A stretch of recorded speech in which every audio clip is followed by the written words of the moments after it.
The very first time I ever heard the phrase, "you have the life you are willing to live with," all I could sit and think of was, I don't believe that's to be so.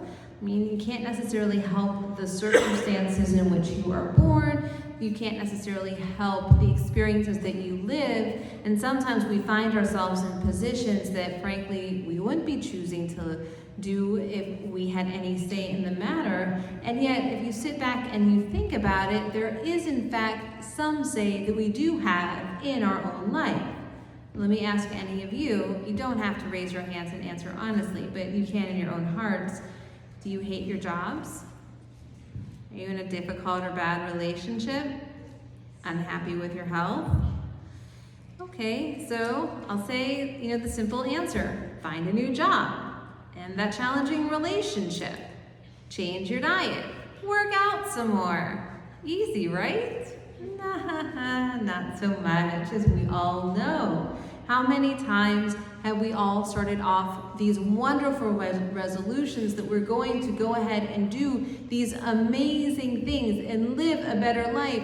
We go through Yom Kippur, we say all the blessings, we recognize the things that in fact we want to change, and then after Sukkot is over, several weeks have passed, we find ourselves lovingly making excuses. We're back to complaining, life isn't so good anymore, and we find ourselves right exactly where we were not so long ago. I want to say, I think that we actually do and can change that. I think we have a massive say in what it is that we do and how it is that we go about living our life. Let's take this Yom Kippur. This Yom Kippur is an opportunity. It's a gift. For those of you here, you have obviously taken the time, one of the most precious things that you have in your life. Once it's gone, it's gone. You can't get it back. So make the most of this time that you have. Take it as an opportunity to sit back and reflect. Reflect on your sin. And I'm not talking about the sin that happens in Las Vegas, because we all know what happens in Vegas stays in Vegas. That's not what I'm referring to. I'm referring rather to the rabbinic understanding of sin. The rabbis teach us that sin is in fact missing the mark. That when we are, and it happens, and it's so simple and it's so subtle, when we're trying and we're aiming for that bullseye, but we don't say the right word, we say something hurtful, we're reactive, and we miss that target. It's those moments that we do in our life where it's ready, fire, then aim, instead of ready, aim, fire. It's that apparent thing that we do when we don't intend to. It was that entire list of every single thing that we read on our Cheshbon HaNefesh just a few moments ago in our silent confessional prayer. It's about it's about missing the mark.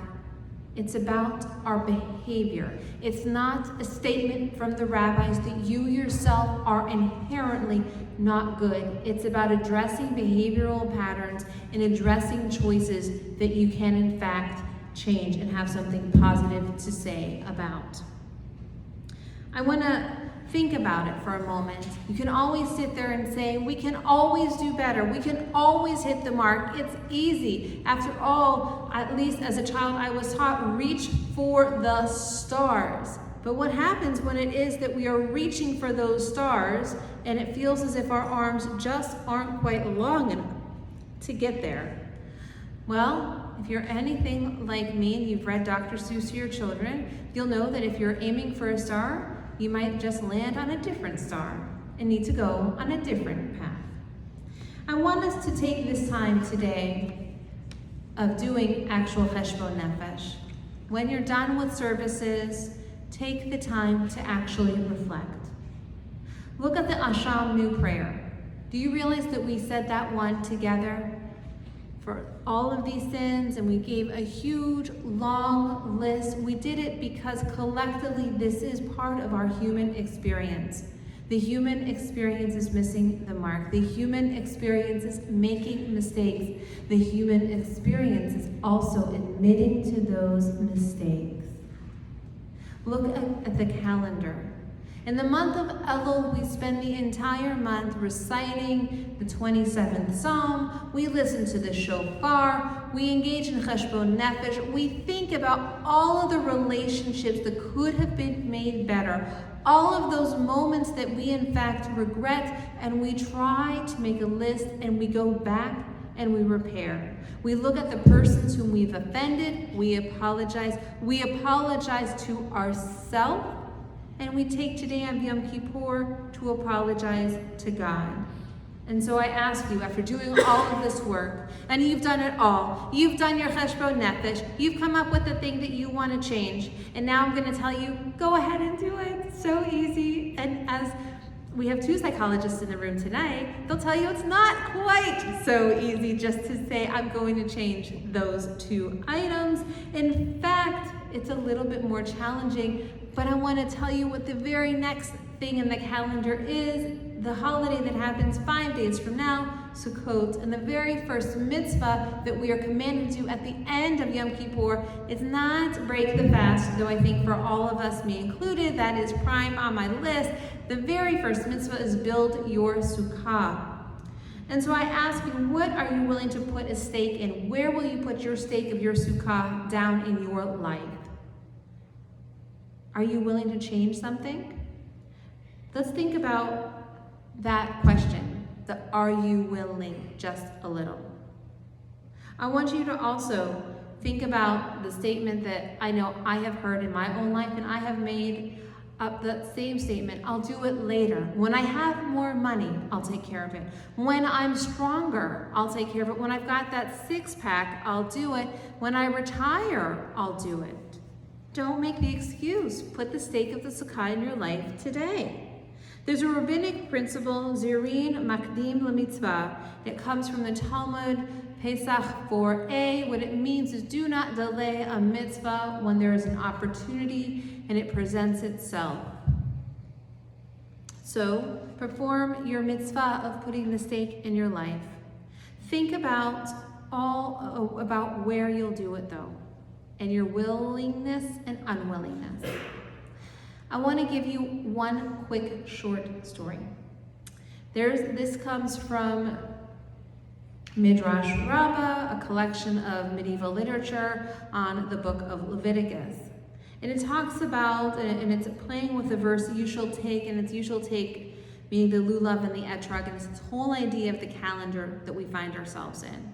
And the Midrash goes that there were 2 people who went before a king who engaged in a legal battle, and how do we know who came out and who won? And what they did was the one who came out and won came out with tools and went ahead and did what it was that they were looking to do. Just in the same way, when we stand before God on Yom Kippur, we are wrestling and struggling and striving and reaching and changing, and we come out with the tool of the lulav and etrog. We come out with the ability to put the sukkah into the ground to make our sukkah come to life.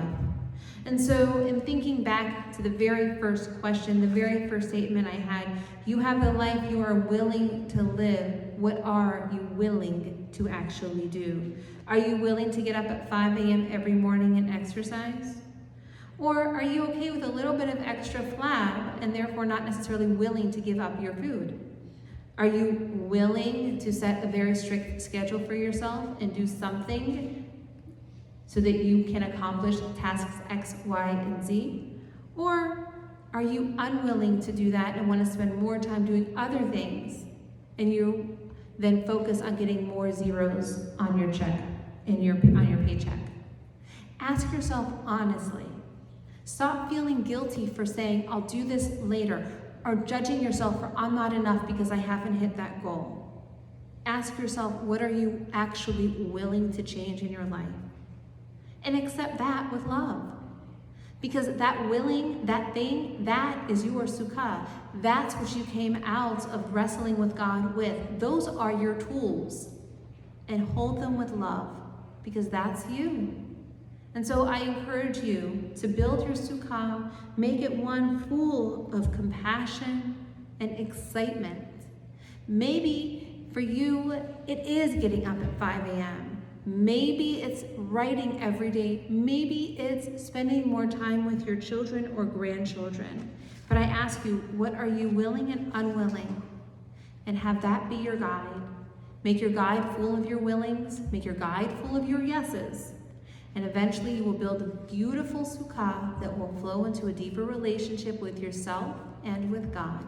Because after all, isn't that what this time of year is about? May this be God's will.